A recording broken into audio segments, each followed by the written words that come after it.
అన్న నాకు పవన్ కళ్యాణ్ గారు అంటే చాలా ఇష్టం. నాకు కూడా తెలుసు. అలానే టీడీపీ పార్టీ అంటే కూడా చాలా ఇష్టం. మీరిద్దరు కలిసి ఎన్నికల్లో రావడానికి కారణం ఏంటి? మీరు విడివిడిగా ఒక్కటే వస్తే ఓడిపోతారేమో ఏమైనా భయమా మీకు?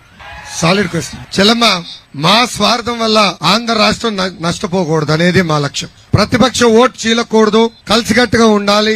అప్పుడే దారి తప్పిన రాష్ట్రం సరైన దారిలోకి వస్తుందనేది ఈ రెండు పార్టీలు బలంగా నమ్మింది. అందుకే ఆనాడు చంద్రబాబు నాయుడు గారు రాజమండ్రి జైలుకు పంపించినప్పుడు పవన్ అన్న ఆనాడు వచ్చి అన్ని మాట్లాడి, లేదు కలిసికట్టుగా పోరాడుదాం, ఈ సైకో ముఖ్యమంత్రిని తరిమి కొట్టే రోజులు దగ్గర వస్తున్నాయి, కలిసికట్టుగా తరిమి కొడదాం, రాష్ట్రాన్ని మనం కాపాడుకుందాం, అభివృద్ధి బాటలో రాష్ట్రం పెట్టాలనేది మా లక్ష్యం. ఆల్రెడీ చాలా నష్టపోయాం. ఉద్యోగాలు లేవు, ఉపాధి లేవు, నిత్యావసర సరుకుల ధరలు పెరిగిపోయినాయి, కరెంటు ఛార్జీలు విపరీతంగా పెంచేశారు, స్కూల్ ఫీ రీంబర్స్మెంట్ కరెక్ట్ గా రావట్లా, ప్రభుత్వ ఉద్యోగస్తులకి సకాలంగా జీతాలు చెల్లించట్లేదు. ఇప్పుడే మా ఎక్కువ రైతులు కూడా వచ్చారు, పాపం వాళ్ళని కూడా చాలా ఇబ్బంది